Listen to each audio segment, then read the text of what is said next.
Now we will discuss TRIC. So TRIC stands for Triode for Alternating Current. TRIC is a 5-layer 3-terminal power semiconductor device. यानी इसमें क्या है, 5 layers हैं और 3 terminal इसके होंगे, ठीक है, 2 पावर के टर्मिनल और एक कंट्रोल वाला. It has a pair of phase controlled SCRs connected in inverse parallel. ये बड़ा ज़बरदस्त टर्म है, inverse parallel. ये मैंने पहले भी काफ़ी बार यूज़ की है. Manner on the same chip. It is a bidirectional device. Bidirectional means ये दोनों डायरेक्शन में कंडक्ट करेगा, ठीक है, यानी आप इसको AC पे यूज़ कर सकते हैं. Means it can conduct current in both directions.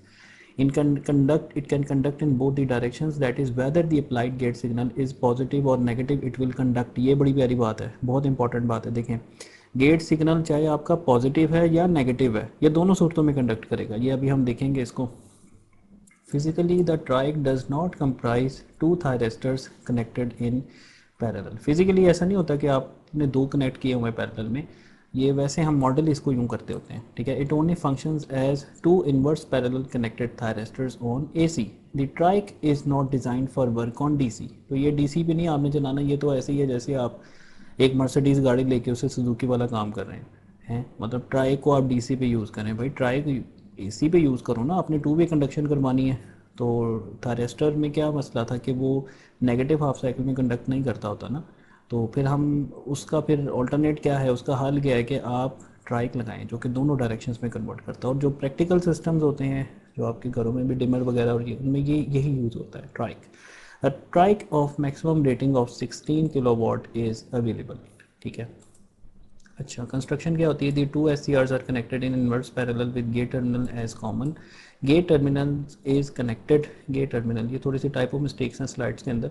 Gate terminal is connected to both the N and P regions due to which the gate signal may be applied, which is irrespective of the polarity of the signal. Here we do not have anode and cathode since it works for both polarities, which means the device is bilateral. अब देखें, anode cathode हम वहाँ कहते हैं जहाँ एक terminal positive हो दूसरा नेगेटिव हो. इसमें देखें, इसमें चूंकि ये AC में यूज़ होगा तो इसमें कोई एनोड कैथोड नहीं है, इसमें इलेक्ट्रोड है. यानी हम जो वर्ड यूज़ करेंगे वो इलेक्ट्रोड का वर्ड यूज़ करेंगे, या आप इसको मेन टर्मिनल कह लें, मेन टर्मिनल 1, मेन टर्मिनल 2. जो मेन टर्मिनल 2 होगा ये ऊपर, और नीचे हम मेन टर्मिनल 1 बनाते हैं और ये इसका गेट का सिग्नल आ जाएगा यहाँ पे. It consist of 3 terminals, namely main terminal 1, main terminal 2 और गेट टर्मिनल, ठीक है. तो यहाँ पे पॉजिटिव नेगेटिव अगर आप देंगे तो ये P1 N1 P2 N2, ठीक है. और अगर यहाँ पे आप पॉजिटिव नेगेटिव देंगे तो ये P2 N1 P1 N4. इस तरह से ये कंडक्शन होगी इसकी. अच्छा जी, अब आगे चलते हैं इसको.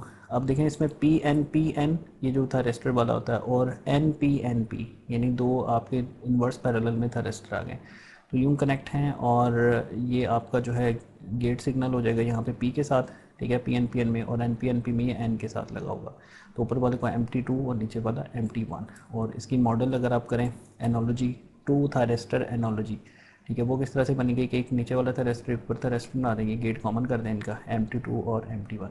और इसको शो कैसे करवाना है, इस तरह से गोल दायरा बना के सिंबल इसके अक्रॉस, ठीक है. तो ये आपका जो है ना इसकी सर्किट की सिंबल हो जाएगी थायरिस्टर. ये ट्राइक की, ये बेसिकली 2 थायरिस्टर आपने इन्वर्स पैरेलल में हैं, तो ये क्या है, ट्राइक. अच्छा, ट्राइक का ऑपरेशन कैसे होगा? तो triac can be turn on by applying the gate voltage higher than the break over voltage. यानी आप जो है गेट पे वोल्टेज ब्रेक ओवर वोल्टेज से ज़्यादा अप्लाई करो, उससे भी टर्न ऑन हो जाएगा. However without making the high voltage it can be turn on by applying gate pulse. अच्छा, इसमें जो ये इसमें भी थोड़ी सी टाइप ऑफ मिस्टेक है, गेट वोल्टेज नहीं है, ये एनोड वोल्टेज. यानी अगर आप ब्रेक डाउन लिमिट से एक्सीड कर जाएँ तो गेट पे सिग्नल अप्लाई किए बगैर ही वो फायर हो सकता है. ये हमने थायरिस्टर में डिस्कस किया हुआ है. However, without making the voltage high, it can be turned on by applying the gate pulse for 35 microsecond to turn it on. ये टाइम इंपॉर्टेंट है, 35 माइक्रोसेकंड तक के लिए आपको देना होगा. When the voltage applied is less than the break over voltage, we use gate triggering method to turn it on. ठीक है, जब आपका जो एनोड वोल्टेज होगा, एनोड वोल्टेज में जो पावर का वोल्टेज है, अगर वो रेगुलर है तो आप गेट पल्स के थ्रू उसको ऑन करवाएं. There are 4 different modes of operation. ये बड़ा इंपॉर्टेंट पॉइंट है. 4 इसके मोड्स हैं, 4 डिफरेंट मोड्स, 4 क्वाड्रेंट्स जिस तरह होते हैं ना, first quadrant, second quadrant, third quadrant, fourth quadrant. तो इसके 4 डिफरेंट मोड्स ऑफ ऑपरेशन है. इसका मैं पहले आपको ग्राफ दिखा दूँ. जैसे ये देखें, ये डायग्राम देखें, इसमें 4 क्वाड्रेंट्स आपके आ गए। पहला क्वाड्रेंट में क्या है कि Mt2 पॉजिटिव है, Mt1 नेगेटिव है और गेट सिग्नल पॉजिटिव है। जैसे एक रेगुलर थायरिस्टर चलता है, ठीक है, तो ये ऊपर से नीचे कंडक्ट करेगा। ये करंट की डायरेक्शन देखें, एरो। ये पावर सर्किट वाला करंट देखें ना, 2 सर्किट होते हैं, कंट्रोल सर्किट और पावर सर्किट। तो ये जो पावर सर्किट वाला करंट है, इसको एनोड करंट भी बोलते हैं, ठीक है, एनोड करंट कह लें या इसको लोड करंट कह लें। और जो कंट्रोल करंट का क्या होगा, ये IG, ये गेट पल्स होगा, ये कंट्रोल वाला करंट है। तो सेकंड क्वाड्रेंट में क्या है कि Mt2 पॉजिटिव है, Mt1 नेगेटिव है, लेकिन गेट का सिग्नल क्या है, नेगेटिव। इससे भी ये चल जाएगा, ठीक है, सेकंड क्वाड्रेंट के अंदर। अच्छा जी, अब आते हैं थर्ड क्वाड्रेंट। थर्ड क्वाड्रेंट में क्या है कि Mt2 नेगेटिव है, Mt1 पॉजिटिव है और गेट सिग्नल नेगेटिव है, ठीक है। तो अब करंट रिवर्स में फ्लो करेगा थर्ड क्वाड्रेंट के अंदर, यानी अब पोलैरिटी नीचे है और पॉजिटिव नीचे है, नेगेटिव ऊपर है।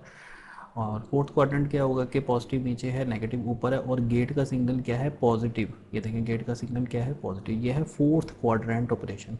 तो ट्राइक इन चारों में चल जाएगा, ठीक है, यानी चारों में ट्राइक ने चल जाना है, जिस तरह मर्जी आप चला लें इसको। तो अब ये देखें, when there are 4 different modes of operations. They are when Mt2 and gate being positive with respect to Mt1. When this happens, the current flows through path P1 N1 P2 N2, जो मैंने पहले दिखाया था। Here P1 N1 and P2 N2 are forward biased, but N1 P2 is reversed biased. तो इसको, इस reverse biasing को हम कैसे ख़त्म करते हैं, गेट का सिग्नल अप्लाई करके। The trike is said to be operated in positively biased region. Positive gate with respect to Mt1 forward biases P2 N2 and breakdown occurs. So when Mt2 is positive, okay, but gate is negative with respect to Mt1, the current flows through the path P1 N1 P2 N2, okay, but P2 N3 is forward biased and current carriers injected into P2 on the trike. अच्छा, third mode क्या है कि when Mt2 and gate are negative with respect to Mt1, current flows through the path P2 N1 P1 N4। ये जो मैंने पहले शुरू में आपको दिखा दिया था ना, ये वाला पाथ यहाँ पे शो, सॉरी, ये यहाँ पे देखिए, यहाँ से कंडक्शन करवानी है तो P1 N1 P2 N2, और नीचे से ऊपर कंडक्शन करवानी है तो क्या होगा, P2 N1 P1 N4। Two junctions P2 N1 and P1 N4 are forward biased, but the junction N1 P1 is reverse biased. The trike is said to be in the negatively biased region. अच्छा, fourth क्या होगा कि when Mt2 is negative but gate is positive with respect to Mt1, P2 N2 is forward biased at that conduction, current carriers are injected, so the trike turns on. This mode of operation has a disadvantage that it should not be used for high di/dt circuits, यानी ऐसे circuits जिनके अंदर current की fluctuations ज़्यादा हैं, जिनमें switching ज़्यादा है, वहाँ नहीं यूज़ करना है इसको। Sensitivity of triggering in mode 2 and 3 is high, and if marginal triggering capability is required, negative gate pulses should be used. Triggering in mode 1 is more sensitive than in mode 2 and mode 3. In mode 1, the terminal T2 is positive and the device is switched on by the positive gate current pulse. Mode 2 में क्या होगा, terminal T1 is positive and it is switched on by negative gate pulse. वही बात repeat कर रही है। A triac is more economical than a pair of SCRs in anti parallel and its control its simpler, यानी 2 SCRs को आप anti parallel या inverse parallel में यूज़ करने की बजाय आप क्या कर लें, एक ट्राइक यूज़ कर लें। The trike characteristic is similar to SCR, but it is applicable to both positive and negative trike voltages. The operation is summarized as follows. ये वही वाली बात कर रहा है जो हम पहले इसको डिस्कस कर चुके हैं। ये 4 क्वाड्रेंट ऑपरेशन जो इसका होता है ट्राइक का। अच्छा, characteristics of trike. When the device gets turned on, a heavy current flows through it, which may damage the device. Hence, in order to limit the current, a current limiting resistor should be connected externally to it. ये तो आपको पता नहीं कि अगर आपने circuit में current को कम करना है तो क्या करेंगे, आप रेजिस्टेंस लगा देंगे। रेजिस्टेंस लगाएं, उसमें जो है वो आप करंट को जो है वो कम करें। अगर करंट जो है वो उसमें बहुत ज़्यादा है, जिससे वो सर्किट को जो डैमेजिंग लिमिट तक अगर जा रहा है, तो आप उसमें रेजिस्टेंस लगा के उसको कम कर सकते हैं। By applying the proper gate signal, the firing angle of the device may be controlled. ये फायरिंग एंगल कंट्रोल होगा, जिसको आज भी हम डिस्कस करेंगे और आगे भी फर्दर ये डिस्कस होगा कि ये फेज़ एंगल कंट्रोल होता है और इंटीग्रल साइकिल कंट्रोल होता है इसमें।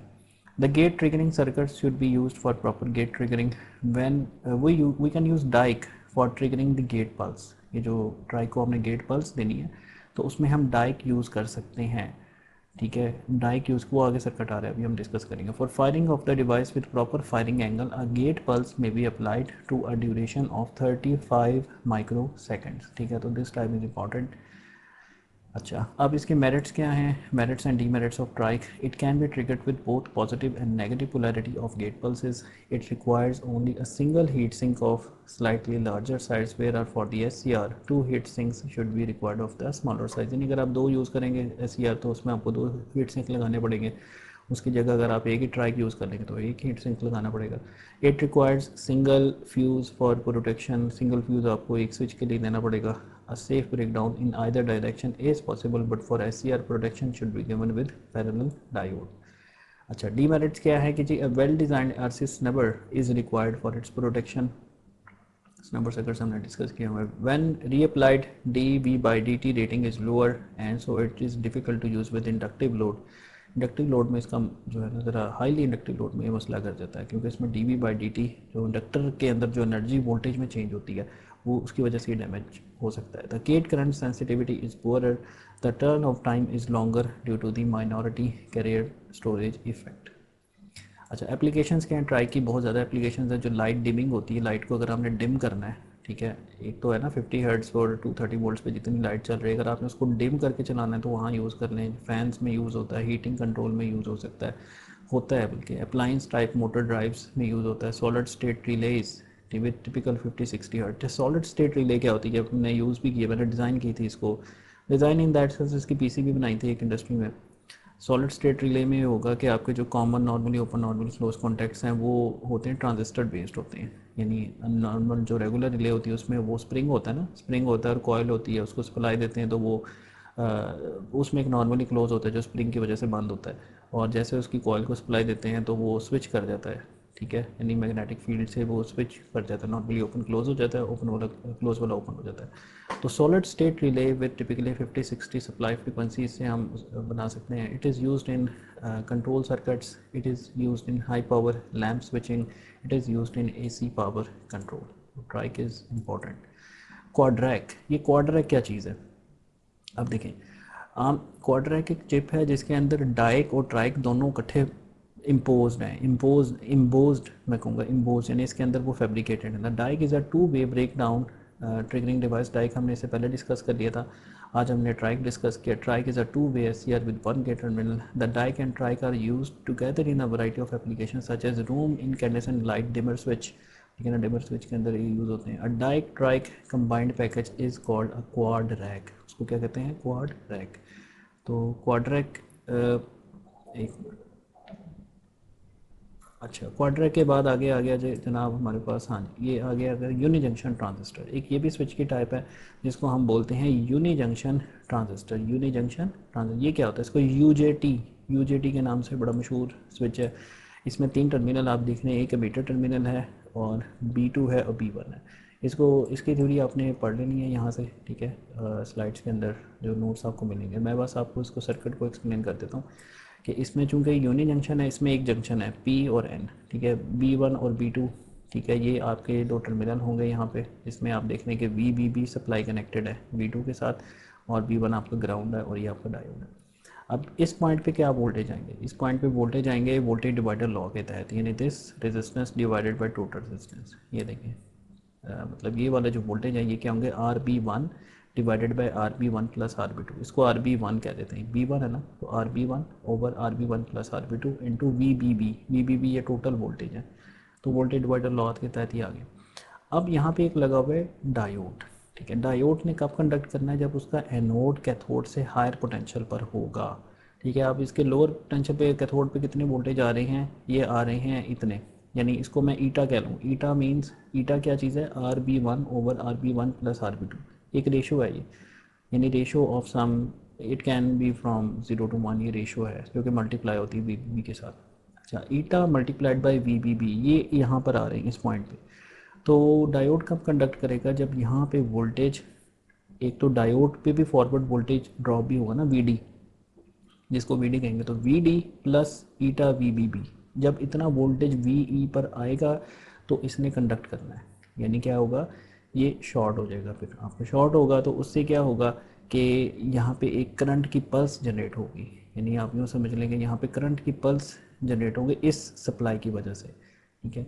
तो ये एक यूजेटी का एक ऑपरेशन है। मैं यहाँ से थोड़ा सा पढ़ भी देता हूँ कि even though many pulse triggering circuits are available. ये पल्स ट्रिगरिंग सर्किट्स के लिए भी यूज, ये पल्स आई ना अभी, जैसे यहाँ पे voltage V D plus eta V B भी हुआ, एक पल्स आ गई यहाँ पे, ठीक है।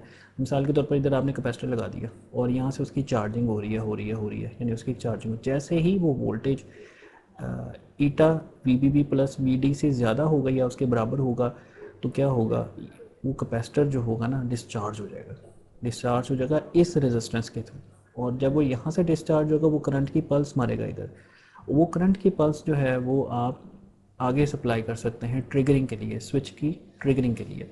So even though many pulse triggering circuits are available, UJT trigger circuits are generally used because of simplicity in operation, good reliability and low cost. A UJT has satisfactory operation over a wide range of temperatures. It has a high input impedance and hence low current requirement for triggering. अच्छा जी, अब इसमें देखें कि the unijunction transistor consists of a bar of N silicon type with terminals at each end, base 1 and base 2. P type is alloyed to the opposite side of the N type bar. अच्छा जी, उसकी construction है। अच्छा, फिर आपने देखा कि यहाँ पे जो इस पॉइंट पे वोल्टेज कितने आ रहे हैं आपके ईटा वी पी, यानी R P one over R P one plus R P two, और ईटा क्या है 0 से 1 के दरमियान। इसका नाम है एक इंट्रिंसिक स्टैंड ऑफ रेशो, इसका नाम है intrinsic stand of ratio.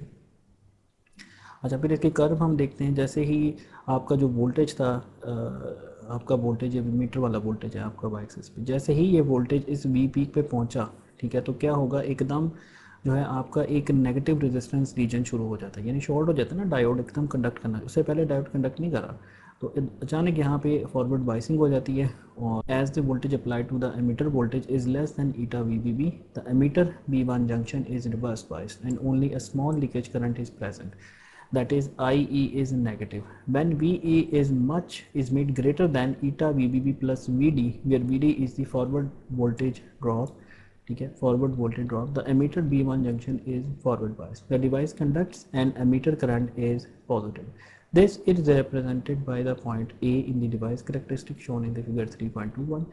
The point A is called the peak point. इसको हम क्या कहते हैं, peak point. When the B1 junction is forward biased, holes are injected towards the base 1. Because of the increased number of charge carriers in the base 1 region, the resistance RB1 decreases, so the emitter base 1 region voltage drops and current increases. यानी वो forward biased हो गया ना। The device दस एक्सिबिट्स negative resistance characteristics, उसकी slope negative है ना, तो नेगेटिव रेजिस्टेंस की जो आपकी ना वी ओवर आई आपकी रेजिस्टेंस है, और यहाँ पे देखें आपको वो नेगेटिव आ रही है, तो ये नेगेटिव रेजिस्टेंस कैरेक्टरिस्टिक को शो कर रहा है। तो RB decreases, emitter base voltage drops and current increases. The device exhibits negative resistance characteristics. When the current increases further, a stage may reach when the base one gets saturated with the charge carriers and resistance RB1 will not decrease further. अच्छा जी, इसको valley point कहते हैं, ठीक है। This is represented by the point B in the characteristic and it is called the valley point. Further increase in the emitter current will follow by the rise in the emitter voltage. उसके बाद अगर आप इसके बाद अगर बढ़ा रहे हैं तो आपका जो वोल्टेज है वो बढ़ना शुरू हो जाएगा, ठीक है। This circuit can produce the sharp pulses at constant frequency.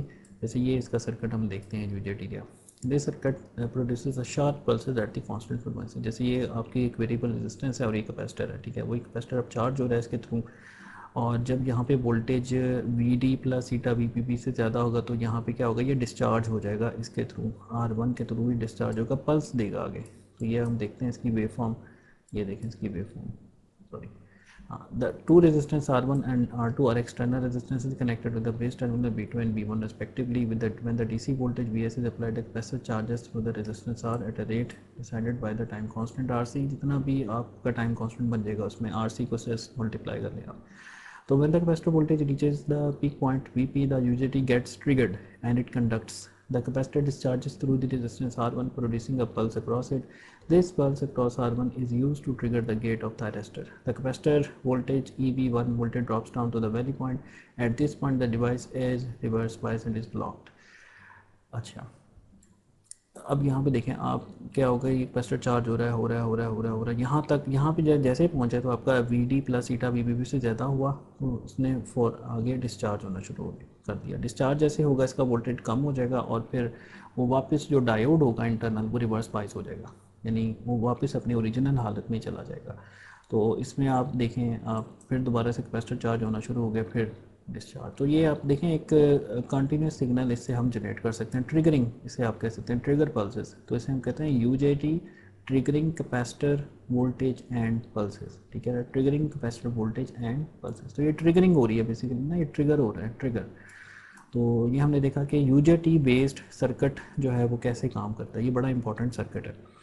अच्छा जी, अच्छा और नेक्स्ट डिवाइस हम देखते हैं gate turn off thyristor, gate turn off GTO। आपको याद होगा कि ये चीज़ें पहले लेक्चर में मैंने आपको क्लास में चीज़ें बताई थी, और उस वक्त जो है वो आपसे मैंने कहा था कि आप इनको नोट कर लें। तो इंशाल्लाह ताला अब हम वही उन्हीं को डिस्कस कर रहे हैं। तो गेट टर्न ऑफ थायरिस्टर एक ऐसा थायरिस्टर होता है जिसमें, देखिए थायरिस्टर में हमने पढ़ा था ना कि हम पॉजिटिव पल्स उसको देते हैं ट्रिगर, और उसके बाद वो अनकंट्रोल्ड हो जाता है और सर्किट से बंद होता है। GTO में क्या होगा कि आपके पास कंट्रोल आ गया उसको बंद करने का भी, यानी आप उसी गेट पल्स से इसको ऑन भी कर सकते हैं और ऑफ भी कर सकते हैं। ठीक है, तो ये आपका गेट टर्न ऑफ थायरिस्टर कहलाएगा। तो thyristors are suitable for AC systems because they can be line commutated. Line commutation भी आपको अब क्लियर है कि लाइन कम्यूटेशन का मतलब ये है कि turn off the thyristor through the AC supply. Okay, this means that when the current through the device goes through the natural zero it is turned off, but they are not suitable for DC applications because external commutation circuits are necessary to turn them off। यानी जो thyristor होता है उसको अगर आप DC पे use कर लें तो वो बंद नहीं होता आपसे। ठीक है, बंद वो सर्किट से होता है, तो फिर आपको एक्स्ट्रा सर्किट लगाने पड़ते हैं, जैसे आपके क्विज में भी क्वेश्चन था। तो आपको उसके हमने मेथड्स इससे पहले लेक्चर्स में डिस्कस किए थे कि बंद कैसे करवाएंगे उसमें। तो thyristor is a latching device, it can be turned on using the gate current pulses, and once turned on the gate loses control. This means that even if the gate current is withdrawn the device will continue to conduct. It is turned off only when the current reaches the level less than the holding current। ये कौन सा current है? Anode current, जो load circuit के अंदर है, power circuit के अंदर है। A gate turn of thyristor abbreviated as GTO, it is a device similar in operation to a thyristor. It is a latching device like a thyristor. It can be turned on by a short positive gate pulse like a thyristor. A GTO can be turned off by applying a unlike a thyristor, GTO can be turned off by applying a negative gate current। यानी आप negative current लगाएंगे तो बंद हो जाएगा ये। GTO is primarily intended for high power DC to DC converters and inverters। यानी अगर आपके पास DC to DC सर्किट है, DC to DC कन्वर्टर्स हैं, जिसको आप चॉपर कहते हैं, वो हम डिस्कस करेंगे, या इन्वर्टर्स हैं, तो उसमें अब आपने स्विच ऐसा यूज़ करना है जो फुली कंट्रोल्ड हो, आपके हाथ में उसको कंट्रोल करना। तो उसमें आप GTO यूज़ करेंगे। तो GTO की सिंबल चेक करें, देखें arrow, positive pulse to turn it off and negative pulse to turn it off. या यूँ शो करते हैं या यूँ इस पर ये लाइन लगा लेते हैं इस तरह से। तो ये इसका एक सिंबल है, ये इसकी कंस्ट्रक्शन शो हुई है कि गेट टर्न ऑफ जो है वो कैसे काम करेगा। अच्छा, अब turn on and turn of methods हैं, और इसमें बेसिकली इसको हम एनालॉजी बना लेते हैं, two transistor analogy of a GTO के। दो ट्रांजिस्टर हैं इसमें, एक अपर ट्रांजिस्टर है PNP और नीचे वाला ट्रांजिस्टर है NPN। अब देखें, आप इसकी बेस को, जो PNP वाले की जो बेस है, आप NPN वाले के कलेक्टर से लगा दो, और PNP वाला का जो ये है कलेक्टर है, ये आप इसकी बेस के साथ लगा दो। ये कलेक्टर है PNP का collector, that is emitter, और इसमें this is collector and that is emitter. Okay, तो अच्छा, अब इसमें क्या होगा कि जैसे आप इस पर गेट पल्स अप्लाई करोगे पॉजिटिव, तो ये ऑन हो जाएगा। जैसे ही NPN ऑन होगा, ठीक है, आपका PNP भी ऑन हो जाएगा। यानी NPN को ऑन हो गया, PNP को भी ऑन करा देगा। और अगर आप इसमें नेगेटिव करंट कर दो तो ये बंद हो जाएगा NPN, और जैसे ही NPN बंद होगा, ऑफ होगा, तो ये ऊपर वाले को भी ऑफ करवा देगा। ठीक है, तो ये दोनों एक दूसरे को सपोर्ट कर रहे हैं। बेसिकली NPN है असल जो PNP को कंट्रोल कर रहा है यहाँ पे। तो the turn on and turn off processes of the GTO can be explain by means of the two transistor analogy. GTO can be turn on by applying a positive current pulse at the gate. The current regenerative building up process takes place and both the PNP and NPN transistors will drive each other into the saturated on state. This happens in a matter of few microseconds. Once turned on, the two transistors mutually supply each other's base current, and there is no need for an external gate current to maintain the two transistors in the on state. The GTO stays latched in the on state. The island structure of a GTO necessitates a higher positive gate current pulse than that of a thyristor। यानी इसको आपको थोड़ी सी gate pulse थोड़ी सी ज़्यादा देनी पड़ेगी जो positive gate pulse है। The gate pulse may be required to maintain for a longer duration to ensure latching of the device. A continuous current may sometimes be required to ensure complete turnout of the cathode islands. अच्छा जी, अब इसमें देखें, to turn off the device a negative current is applied at the gate with respect to the cathode. Negative pulse दें तो ये बंद हो जाएगा। It can be understood the excess carriers are now drawn from the base region of the NPN transistor. यानी पहले NPN आपका बंद हो जाएगा ना, तो जैसे एनपीएन बंद होगा तो फिर वो पीएनपी को भी बंद करवा देगा। The collector current of the PNP transistor is diverted to the gate current. The base current of the NPN transistor is thus removed, and this in turn removes the base current of the PNP transistor. ठीक है, both the transistor ceases to conduct and so the GTO is turned off. यानी GTO को आप कैसे explain करेंगे? Question अगर आ जाए, बड़ा इंपॉर्टेंट क्वेश्चन है, तो आप टू ट्रांजिस्टर एनालॉजी के थ्रू इसकी वर्किंग को आप एक्सप्लेन करेंगे। Compared with the normal thyristor, a GTO has the following merits and demerits. Merits में क्या है कि GTO is more versatile than a thyristor because it can be turn off by applying a negative gate current. ये ज़्यादा versatile है। Versatile का मतलब ये होता है कि ज़्यादा फ्लेक्सिबल है, जो ज़्यादा एप्लीकेशंस में यूज़ हो जाता है। A thyristor when used in DC applications requires external commutation circuits for it to be turned off, whereas a GTO does not require a commutation circuit. GTO में आपको commutation circuit की ज़रूरत नहीं है। ये आप सिग्नल से इसको बंद भी कर सकते हैं, ऑन भी कर सकते हैं, ऑफ भी कर सकते हैं। Its switching time is less and hence can be operated with higher frequency of switching. It has higher DI by dt rating during the turn on. अच्छा जी, डी मेरिट्स क्या है जी इसके? ऑन स्टेट वोल्टेज ड्रॉप, यानी जो conduction जो voltage होगा इसका जब कंडक्ट कर रहा होगा तो on state voltage drop and conduction losses are higher and so it is used in low power applications. The gate current required to turn on the device is more due to the interdigitated cathode gate structure. The negative gate current required to turn off the device is higher of the order of 25% of the rated current। यानी negative gate pulse जो आपने इसको देनी है ना बंद कराने के लिए, वो ज़्यादा होनी चाहिए, 25% ऑफ द रेटेड करंट, फिर जाके इसने बंद होना है। ये इसके डीमेरिट है। Reverse voltage capability is poor, ठीक है, और gate drive circuit losses are high. अच्छा, अब ये कुछ थोड़ी सी रेपिटेशन है इसमें। फीचर्स ऑफ ट्राइक्स, ट्राइक के फीचर्स हैं ये हमने डिस्कस कर लिए हुए हैं इससे पहले कि ट्राइक्स के क्या फीचर्स होते हैं। Triac is functional equivalent to two thyristors connected in anti parallel, it can block voltage in both directions, ठीक है, it is fully control device. अच्छा जी, और इसमें ये सारी चीज़ें हम पहले डिस्कस कर चुके हैं और अभी कुछ पॉइंट्स की समरी है, ठीक है। थायरिस्टर की समरी थोड़ी सी यहाँ पर बताई हुई है, ठीक है, ये सारी चीज़ें हम इससे पहले डिस्कस कर चुके हैं। अच्छा जी, ओके, ये सारे पॉइंट्स हम इससे पहले डिस्कस कर चुके हैं, यहाँ पे जस्ट उसने दोबारा इनको समराइज़ किया है। अच्छा, अब हम चलते हैं एप्लीकेशंस की तरफ कि एप्लीकेशंस जो हैं वो थोड़े से डिस्कस करते हैं। अब हम एप्लीकेशन सर्किट्स पर आ गए हैं जो आपको प्रैक्टिकली मिलेंगे। डाइक की सबसे पहले देखते हैं। As stated about the diac is commonly used as a solid state triggering device for other semiconductor switching devices. यानी डाइक को हम ट्रिगर सर्किट्स में यूज़ करते हैं, तो मेनली SCRs और ट्राइक्स के। Triacs are widely used in application such as lamp dimmers and motor speed controllers and as such dike is used is in conjunction with the trike to provide full wave control of AC supply। ठीक है, जैसे positive half cycle होगा ना, तो positive half cycle में क्या होगा कि ये MT2 से MT1 को कंडक्ट करेगा कैपेसिटर के थ्रू, और ये कैपेसिटर चार्ज होता है और आगे चार्जिंग के बाद एक जब इसका वोल्टेज इसका जो फॉरवर्ड वोल्टेज होते हैं डाइक के उससे ज़्यादा होता है तो ये आगे इसको कंडक्ट कर देता है। इसकी थ्योरी आगे हम देखते हैं। As the AC supply voltage increases at the beginning of the cycle, capacitor C is charge through the series combination of the fixed resistor R1 and potentiometer VR1 and the voltage across its plate increases when the charge voltage reaches the break over voltage of the dike। जो Dyke का voltage होता है आमतौर पे हमने 2018 का discuss किया था, जो एसिमेट्रिक डाइक है, सिमेट्रिक डाइक होते हैं और एसिमेट्रिक डाइक होते हैं, तो ये आप लेक्चर पिछला रिवाइज करें तो उससे पता चल जाएगा आपको।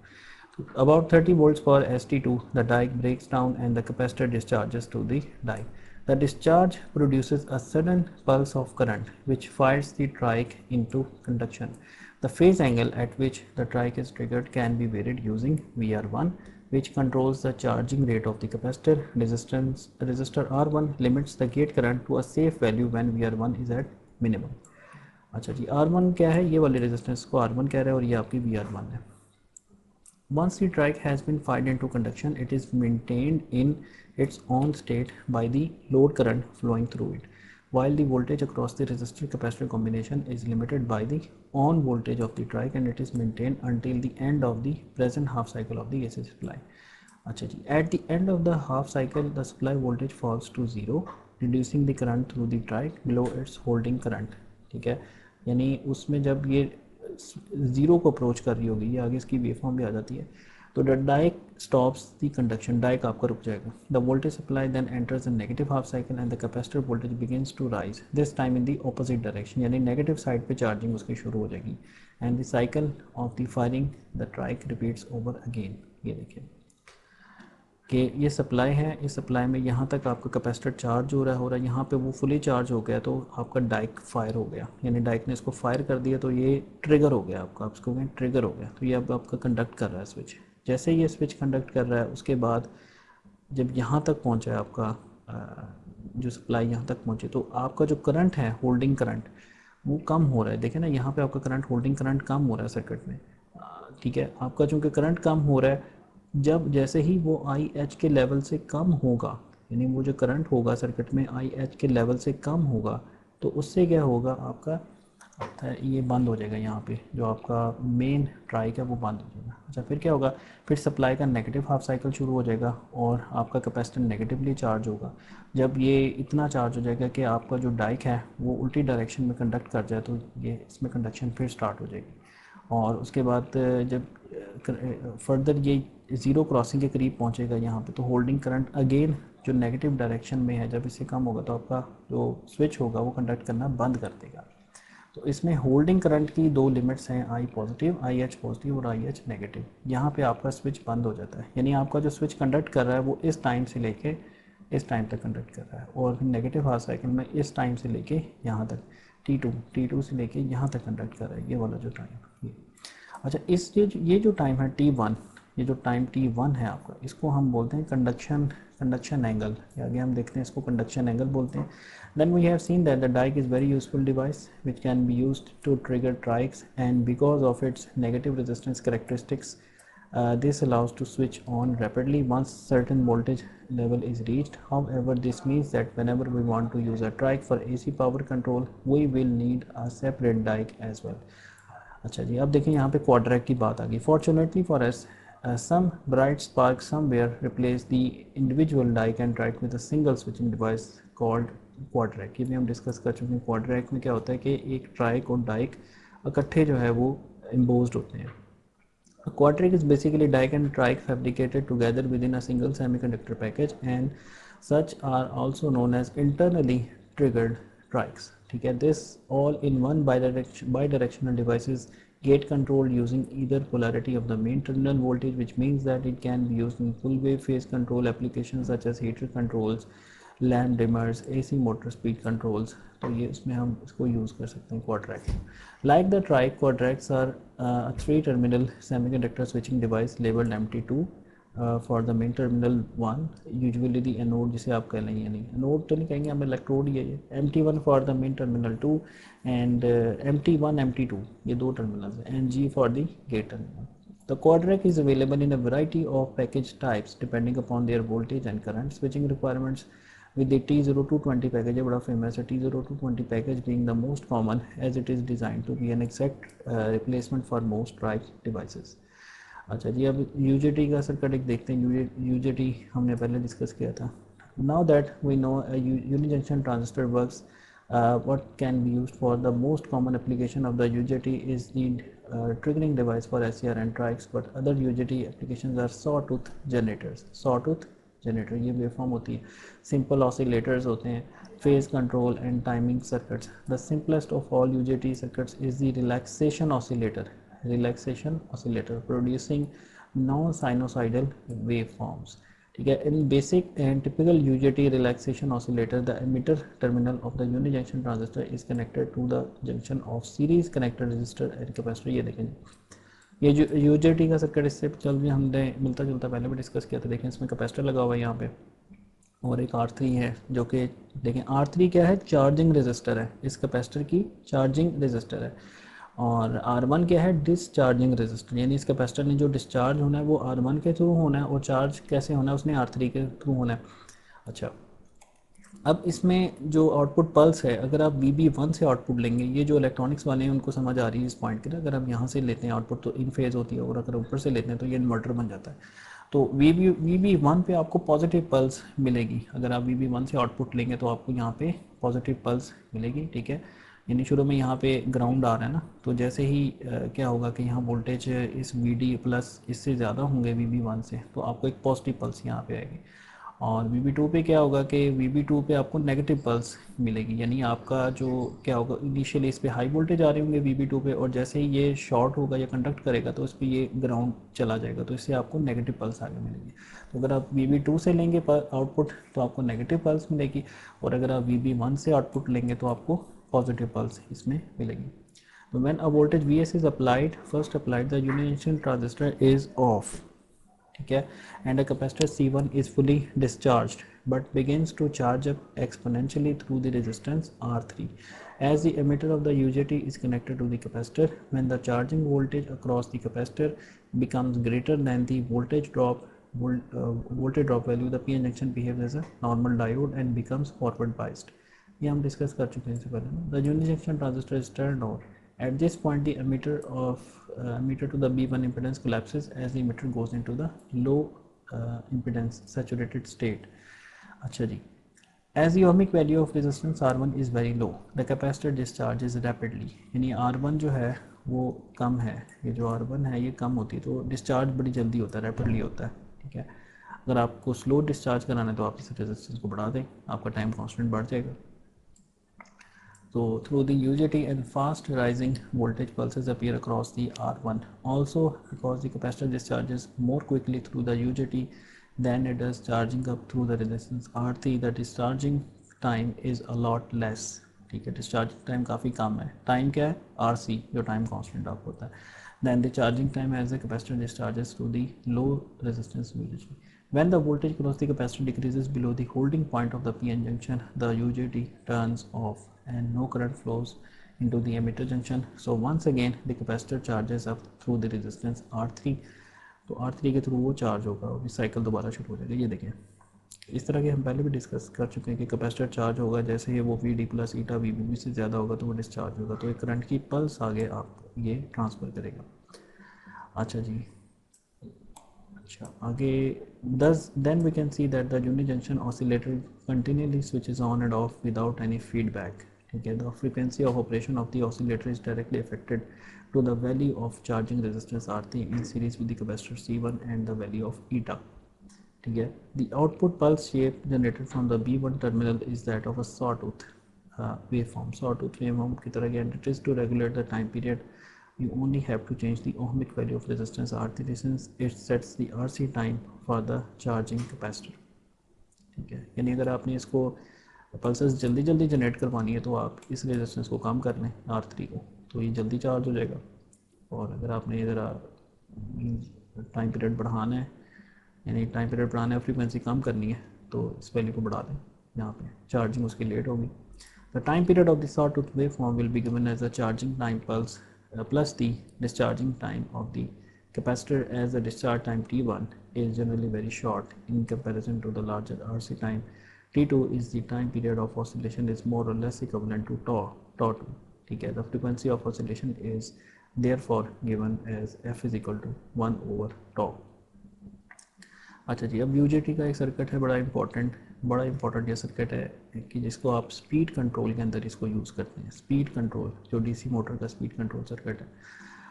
One typical application of the unijunction transistor circuit above is to generate a series of pulses to fire and control a thyristor by using the UJT as a phase controlled। देखें, ये भी आगे हम फर्दर डिस्कस करेंगे इसको आगे जाके, phase control होता है और एक होता है आपका इंटीग्रल साइकिल कंट्रोल, ठीक है। तो अभी हम फेस कंट्रोल की बात करेंगे। By using the UJT as a phase control triggering circuit in conjunction with an SCR और triac, we can adjust the speed of a unilateral AC और DC मोटर एज शोन। ये देखिए, ये एक circuit इसका बना है। सबसे पहले क्या है, सप्लाई लगी हुई है AC सप्लाई। अच्छा, और उसके बाद क्या है जनाब, ये आपका डायोड D1 लगा हुआ है जो इसको क्या करेगा, ये इसको आपका कर देगा पॉजिटिव हाफ साइकिल में कंडक्ट करके इसको यहाँ पे ये DC बना देगा, ये R1। और इसमें क्या होगा कि आगे आपने जीनर यूज़ किया है एक फिक्स्ड वोल्टेज का, तो यहाँ पे आपको एक स्टेबल वोल्टेज मिल जाएंगे, यानी ये रेगुलेटर है, तो यहाँ तक आपके स्टेबल वोल्टेज आ गए।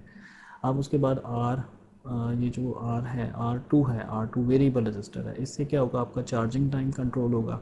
और उसके बाद एक R3 रेजिस्टेंस है, उससे इसका डिस्चार्जिंग टाइम कंट्रोल होगा, ठीक है। और उसके बाद आपने एक रेजिस्टेंस R4 इन दोनों नोड्स के दरमियान लगाई हुई है, और ये आपकी रेजिस्टेंस क्या है, RL।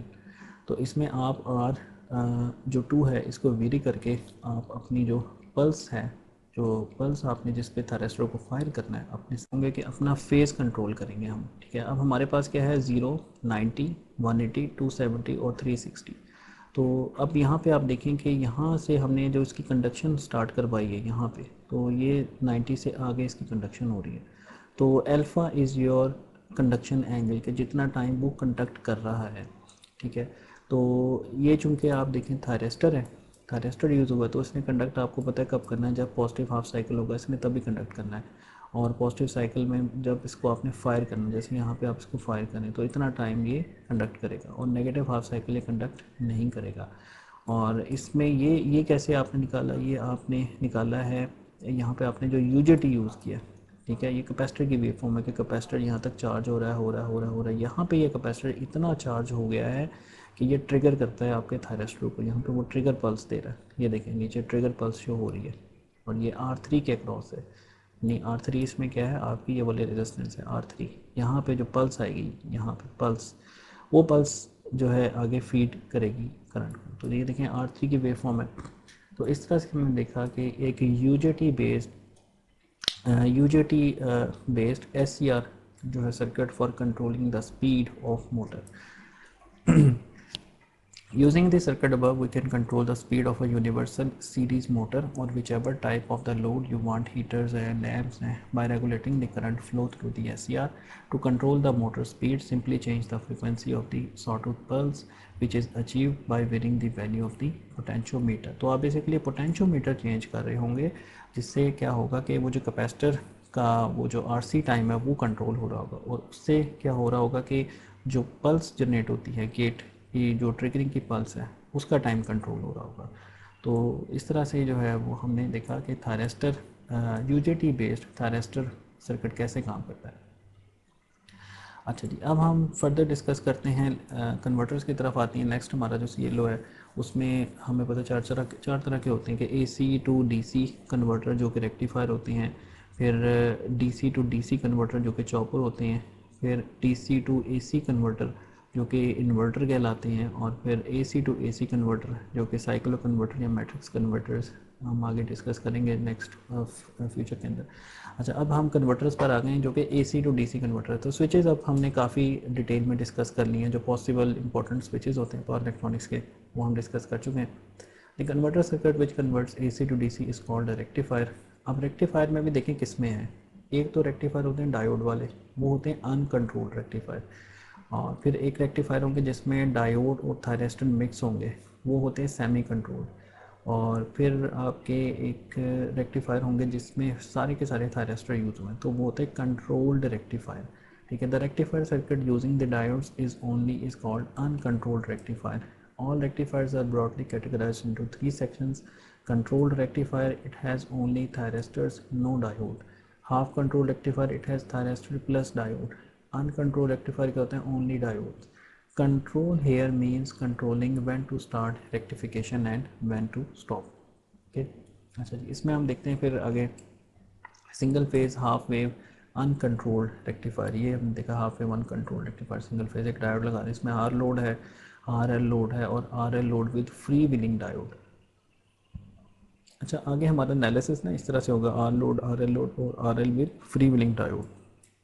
अच्छा, single phase full wave uncontrolled rectifier जिसमें सेंटर टाइप आते हैं और ब्रिज टाइप आते हैं। उसके बाद आता है 3 phase full wave uncontrolled rectifier. 3 phase देखें, पहले हैं सिंगल फेज, ठीक है, सिंगल फेज लाइन न्यूट्रल, और नेक्स्ट आ जाते हैं 3 फेज, ठीक है। 3 फेज इस पे आपको जो है वो हम नेक्स्ट लेक्चर में, मैं इसमें पहले आपको डेमोन्स्ट्रेट करूँगा, थोड़ा सा आपको पता होना चाहिए इलेक्ट्रिक पावर का जो किस तरह की होती है, सिंगल फेज़ क्या होते हैं, 3 फेज़ क्या होते हैं। पावर वालों को काफ़ी आइडिया होगा, तो थ्री फेज़, अब इसमें three phase full wave uncontrolled rectifier, जिसमें three phase half wave rectifier आ जाते हैं, three phase mid point six pulse rectifier आ जाते हैं, थ्री फेज़ ब्रिज रेक्टिफायर आ जाते हैं और थ्री फेज़ 12 पल्स रेक्टिफायर आ जाते हैं। ठीक है, ये थ्री फेज़ में। अच्छा जी, अब डिस्कस करते हैं uncontrolled rectifiers parameters comparison.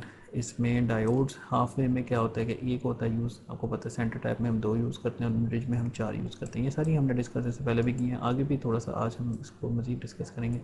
Maximum efficiency half wave की 40.6% है, सेंटर टाइप की 81.2 और ब्रिज की भी 81.2 है। पीक इन्वर्स वोल्टेज क्या होता है, ये भी आपको पता है कि जब इन्वर्स वोल्टेज सर्किट में डायोड के क्रॉस कितना मैक्सिमम आता है। ठीक है, जब वो कंडक्ट नहीं कर रहा होता तो हाफ वे में वी एम होता है, सेंटर टाइप में 2 VM होता है और ब्रिज में वी एम होता है। एवरेज करंट क्या होगा पर डायोड, आई डी सी, और इसमें क्या होगा I D C by two और इसमें भी I D C by two. ठीक है, एवरेज करंट। और V D C no load पे क्या होगा, ये आगे हम ड्राइव भी करेंगे, वी एम ओवर पाए, 2 VM ओवर पाए और 2 VM ओवर पाए। ये बड़ा इंपॉर्टेंट फार्मूला है, वी एम कह लें या वी पी कह लें, वी पी ओवर पाए। और सेंटर फुल वेव रेक्टिफिकेशन, ये हाफ वेव है ये फुल वेव है, इसमें डबल हो जाती है। और फ्रीक्वेंसी क्या होती है कि हाफ वेव में फ्रीक्वेंसी एफ है और फुल वेव में क्या हो जाएगी, डबल हो जाएगा, 2F हो जाएगी। अच्छा जी, ट्रांसफार्मर यूटिलाइजेशन फैक्टर ये भी हम देखेंगे। इसमें आप ट्रांसफार्मर यूटिलाइजेशन फैक्टर है वो इसमें 0.287, 0.693 और 0.812 ये आगे हम ड्राइव करेंगे। ट्रिपल फैक्टर ये भी हम ड्राइव करेंगे, सारे फैक्टर्स ना आगे फ्यूचर में, जस्ट एक समरी है। 1.21, 0.48, 0.48 और फॉर्म फैक्टर है 1.57, 1.11, 1.11 और पीक फैक्टर क्या है 2√2। अच्छा, अब ड्यूरिंग दी, अब हम डिस्कस करते हैं single phase half wave rectifier. During each positive half cycle of the AC sine wave the diode is forward biased at the anode is positive with respect to cathode. ये पुरानी चीज़ें। Since the DC load is resistive, the current flowing in the load resistance is therefore proportional. The V is equal to IR, ohms लगेगा simple. The voltage across the load resistance will therefore be the same as the supply voltage minus the DC voltage across the load minus VF, यानी supply voltage minus switch का जो है, switch का forward voltage drop, that is the DC voltage across the load is sinusoidal for the first half cycle only. During each negative half cycle the AC sinusoidal input waveform the diode is reversed bias. ठीक है, so the anode is negative with respect to the cathode. ये देखें half wave rectifier है। Therefore, no current flows through the diode circuit in the negative half cycle of the supply current. No current flows in the load resistance and no voltage appears across it. Therefore, V out is 0. ये देखे ना, ये positive half cycle में क्या होगा, positive half cycle में ये conduct कर जाएगा।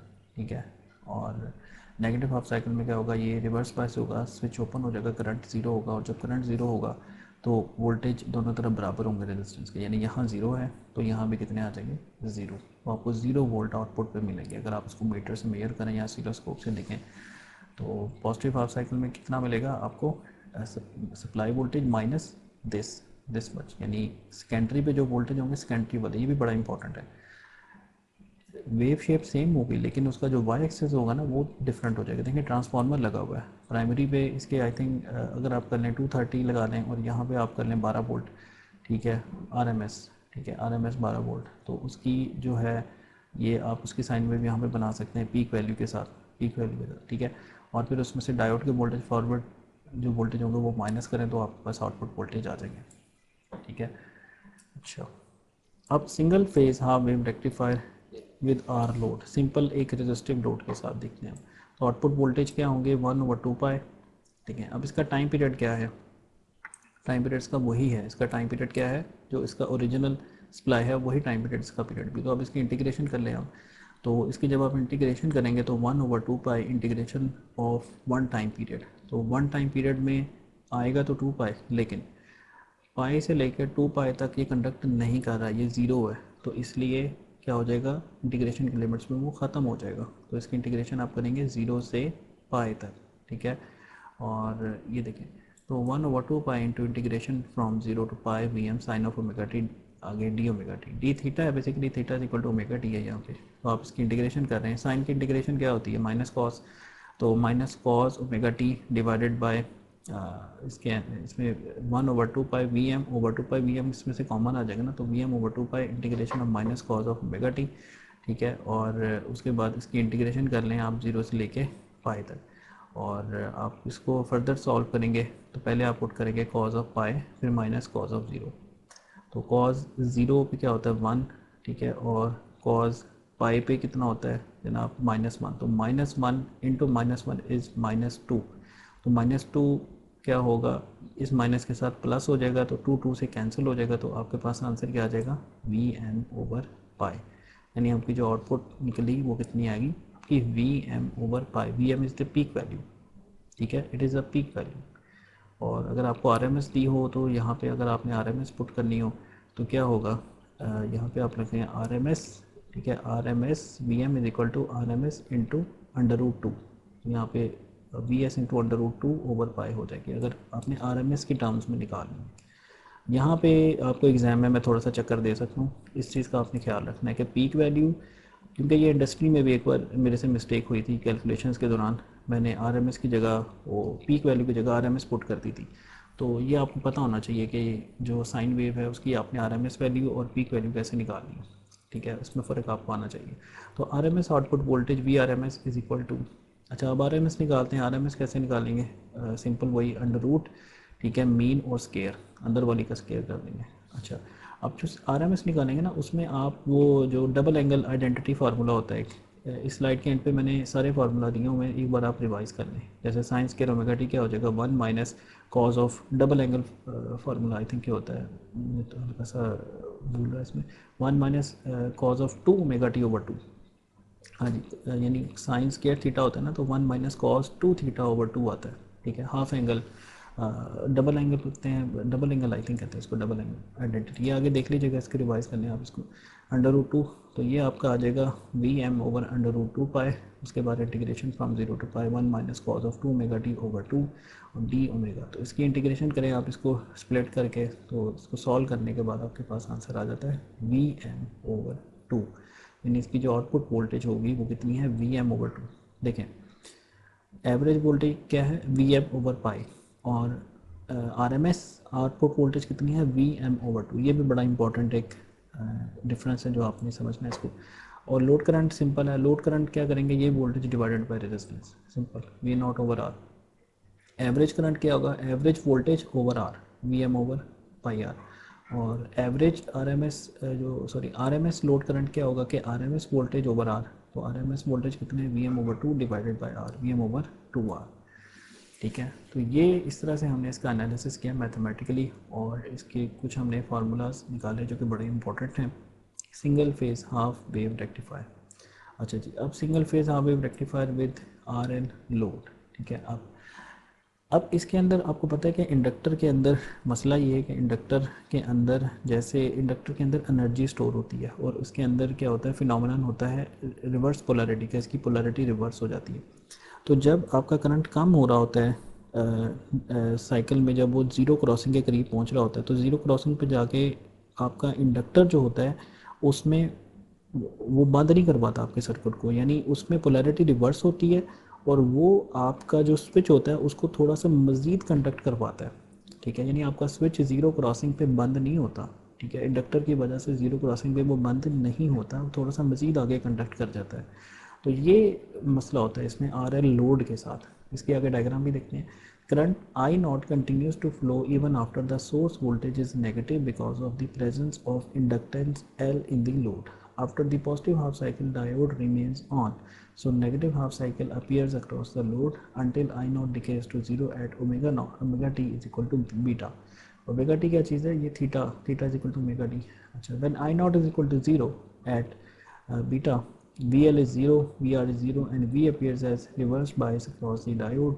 At beta, the diode VD jumps from 0 to Vm sine of beta, where beta is greater than pi. Beta is equal to gamma, it is the conduction angle of the diode। अब इसमें हम देखते हैं, ये देखें आपका जो supply आपकी जो है यहाँ से नेगेटिव होगी, लेकिन आपकी, ठीक है, this is due to the inductance. तो आउटपुट वोल्टेज फिर आप क्या करोगे 1, अब इसका एनालिसिस देखते हैं ज़रा, 1/2 pi time period into 0 to beta. Beta आपका कंडक्शन एंगल हो जाएगा ना, क्योंकि अब ये 180 तक कंडक्ट नहीं कर रहा, अब ये 180 से ज़्यादा कंडक्ट कर रहा है। तो कितना ज़्यादा कर रहा है, तो बीटा एंगल आप उसको करें 0 to beta Vm sine of omega t into d omega t. तो Vm/2 2 pi 1 minus cos of beta, मतलब इसकी इंटीग्रेशन आप करें minus cos of omega t आ जाएगी, और 0 से बीटा आप कर दें इसको, तो उसमें फिर माइनस की वजह से ये 1 माइनस हो गया, अदरवाइज ये कॉज ऑफ बीटा -1 होगा, लेकिन चूँकि ये माइनस है इसकी इंटीग्रेशन, तो ये 1 माइनस कॉज ऑफ बीटा आ जाएगा, तो Vm/2 pi into 1 minus cos of beta. ये देखिए ये जनरल फार्मूला है, ये जो फार्मूला है ना ये जनरल है, ठीक है। अब इसमें बीटा आप इसमें वेरी कर सकते हैं इसका ना, उससे आपका जो पहले वाला फार्मूला था वो निकल आएगा। तो और आउटपुट करंट कैसे निकाला होगा, V0/R रेजिस्टिव एक इसमें रेजिस्टेंस से डिवाइड करेंगे सिंपल इसको, V0/R, तो Vm/2 pi R into 1 minus cos of beta. तो ये आपका फार्मूला बन जाएगा RL के केस में, ठीक है, general formula in case of RL load.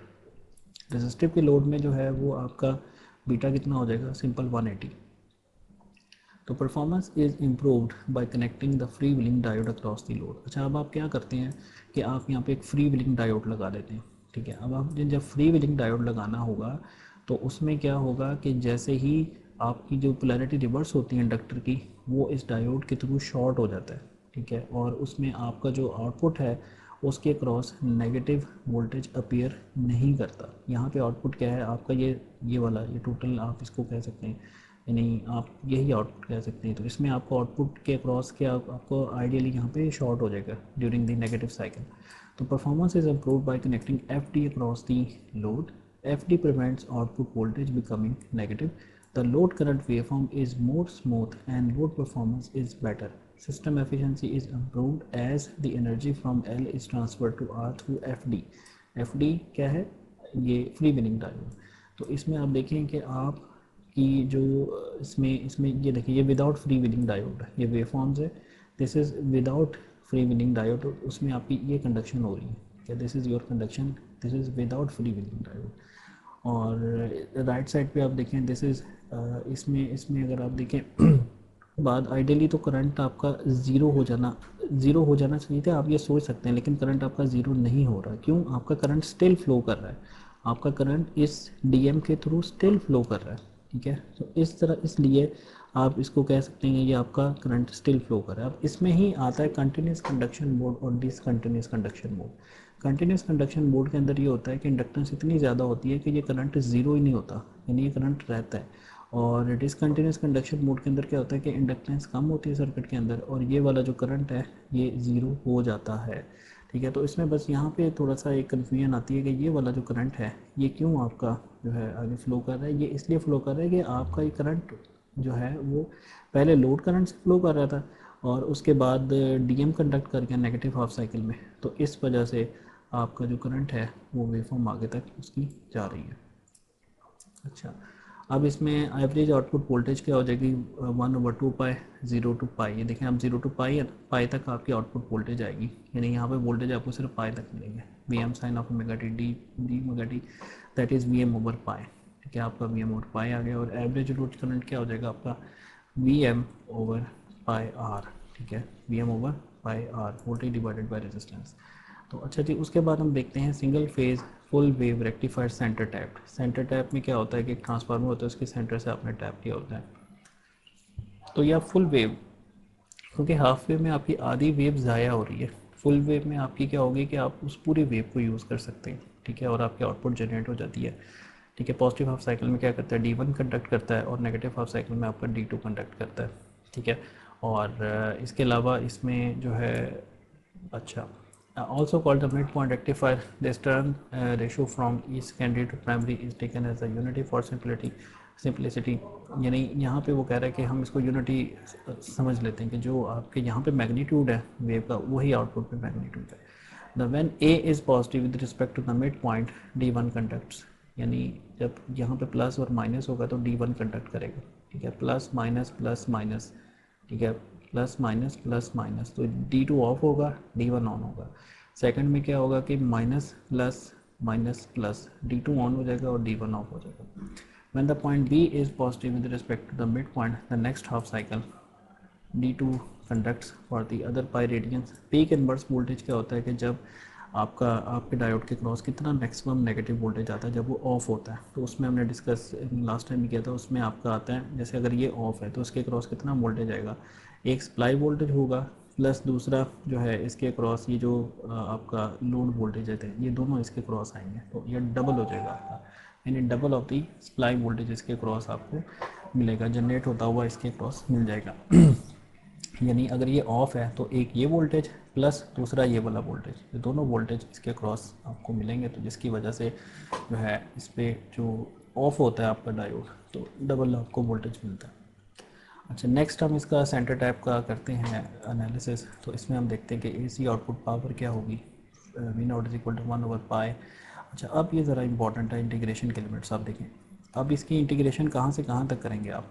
अब ये देखें ये पीरियोडिक वेव है, लेकिन अब इसका जो इंटीग्रेशन होगी ना 0 से पाई तक होगी, यानी इसका टाइम पीरियड, इसकी जो फ्रीक्वेंसी है वो डबल हो गई। अगर आप देखें पहले वाली की फ्रीक्वेंसी एफ थी हाफ वेव में, फुल वेव में फ्रीक्वेंसी डबल हो गई है और टाइम पीरियड हाफ हो गया। ठीक है, तो अब इसकी आपने पुट करनी है 0 से लेके पाई तक। ठीक है, तो अब इसमें देखें एवरेज आउटपुट क्या होगी, 1/पाई 0 to pi V M sine of omega T D omega T. इसको सॉल्व करें आप इंटीग्रेशन करेंगे तो ये आपका आ जाएगा 2Vm/पाई, 2Vm/पाई। टाइप ऑफ मिस्टेक है थोड़ी सी, तो डबल है, यानी डबल हो जाएगी आपकी जो एवरेज वैल्यू है, एवरेज जो आउटपुट यहाँ पे V0 है। और एवरेज आउटपुट करंट कितना है आपका V0/R। ठीक है, तो ये आपका V0/R आ जाएगा 2Vm/पाई। अच्छा जी, RMS आउटपुट वोल्टेज किस तरह आप निकालोगे, 1/पाई 0 to pi Vm² sine square omega D omega T, theta basically ना ओमेगा डी। तो ये RMS है, RMS कैसे निकालोगे, इसको सॉल्व करेंगे तो ये आ जाएगा Vm/√2। और Vm/√2 आपको पता है क्या होता है, RMS VS जो सप्लाई वोल्टेज है, यानी इसकी जो RMS वैल्यू है वो आपकी सप्लाई वोल्टेज होगी। ये इंपॉर्टेंट पॉइंट है। ठीक है, और हाफ वेव के केस में क्या आती है, Vm/2, यहाँ पे क्या है VS, यानी Vm/√2। तो RMS आउटपुट करंट कितना होगा, simple RMS voltage over R। ठीक है, दैट इज़ VS/R। और power deliver to the load क्या होगी, VRMS into IRMS, I² RMS। यहाँ पे ये वोल्टेज है, ये थोड़ी सी टाइप ऑफ मिस्टेक है इसमें। अच्छा जी, single phase full wave bridge rectifier. अच्छा जी, on the positive half cycle of the transformer secondary supply voltage diode D1 and D2 start conducting. अब ये देखें ब्रिज रेक्टिफायर पे हम आ गए। ब्रिज रेक्टिफायर क्या होता है, जिसमें 4 डायोड यूज़ होते हैं। ठीक है, diode D1 and D2 conduct supplying the load to the voltage to the load. On the negative half cycle में क्या होगा, D3 और D4 कंडक्ट करेंगे। बड़ा फेमस सर्किट है ये, आपको पता है इसका। अब ये देखें D1 और D2 कंडक्ट करेंगे जब पॉजिटिव हाफ साइकिल होगा, और जो नेगेटिव हाफ साइकिल आएगा तो उसमें क्या करेगा, उसमें जनाब आपका जो है जो नेगेटिव साइकिल आएगा हाफ, तो उसमें आपका D3 और D3 और क्या कंडक्ट करेगा, D4। आपका D3 और D4 उसमें कंडक्ट कर देगा, यानी नेगेटिव हो जाएगा ना तो D4 कंडक्ट कर जाएगा, और नीचे वाली पॉजिटिव हो जाएगी तो ये D3 कंडक्ट कर जाएगा। तो diode D3 and D4 conduct supplying this voltage to the load. It can be seen from the waveforms that peak inverse voltage of the diode is Vm only. इसमें जो peak inverse voltage होगा जब diode आपका of होगा, ये हमने पहले lecture में, इससे पहले लेक्चर्स में डिस्कस किया होगा कि पीक इन्वर्स वोल्टेज वाली जो बात है कि जब एक डायोड ऑफ होता है, जैसे D3 अगर ऑफ है तो उसके क्रॉस सप्लाई वोल्टेज ही आएगा मैक्सिमम ना, तो ये वन सिंगल Vm तक, ये इसका बेनिफिट है। सेंटर टैप में क्या था, 2 डायोड लगे हुए थे, लेकिन नुकसान क्या था कि उसमें जो पीक इन्वर्स वोल्टेज है वो डबल हो जाता है। जो फोर डायोड वाला ब्रिज रेक्टिफायर है उसके अंदर 4 डायोड आपको लगाने पड़ते हैं, लेकिन उनके PIV जो होते हैं वो क्या होते हैं, कम होते हैं। अच्छा जी, the average output voltage is the same as that of the centre tap transformer. Same होगी क्योंकि सेम आउटपुट वेव फॉर्म है, तो सेंटर टैप जैसी इसकी करेक्टरिस्टिक होंगी, इसका मैथमेटिक्स सेम उसी तरह का ही होगा। तो पीक रिपेटिटिव डायोड करंट क्या होगा, repetitive diode current IM is equal to Vm/R। और आउटपुट वोल्टेज क्या है आपका 2Vm/पाई, और RMS आउटपुट वोल्टेज आपका VS होगा। यहाँ पे ये थोड़ी सी टाइप √2, दिस इज VS होंगे। ओके, अच्छा जी, अब इसमें एवरेज करंट क्या होगा, एवरेज करंट दैट इज IM/पाई। तो एवरेज करंट आप निकालोगे वो क्या होगा, IM/पाई। और RMS आउटपुट वोल्टेज आपकी कितनी आएगी, अगेन इट्स सम मिस्टेक है, it's VS। And RMS diode current आपका क्या होगा, IM/2। जो डायोड में से करंट है वो IM/2 निकल आएगा। सिंपल आपने इंटीग्रेशन इसकी करनी है। यानी फर्स्ट साइकिल में आपका D1 और D2 कंडक्ट करेंगे फॉर हाफ साइकिल और सेकंड साइकिल में आपका D3 एंड D4 कंडक्ट करेंगे। यानी ये देखें, ये पहले साइकिल के अंदर क्या हो रहा है कि आपका आपका जो है वो जो आपकी कंडक्शन हो रही है वो हो रही है D1 और D2 से, और D3 और D4 आपके ओपन है उस पर, तो उसमें नेगेटिव वोल्टेज आ रहे हैं, ठीक है। और नेगेटिव साइकिल के अंदर क्या हो रहा है कि आपका जो नेगेटिव साइकिल में है आपके D1 और D2 ओपन है, और D3 एंड D4 से कंडक्शन हो रही है, और आपको जो है वो उसमें नेगेटिव वोल्टेज मिल रहा है। ये नेगेटिव वोल्टेज है डायोड के क्रॉस, ठीक है। अच्छा, तो ये था अब तक का हमने डायोड्स का थोड़ा सा एनालिसिस डिस्कस किया। तो फर्दर कन्वर्टर्स हम नेक्स्ट वीक्स में इंशाल्लाह ताला इसको डिस्कस करेंगे। तक के लिए इतना ही। Thank you very much for listening.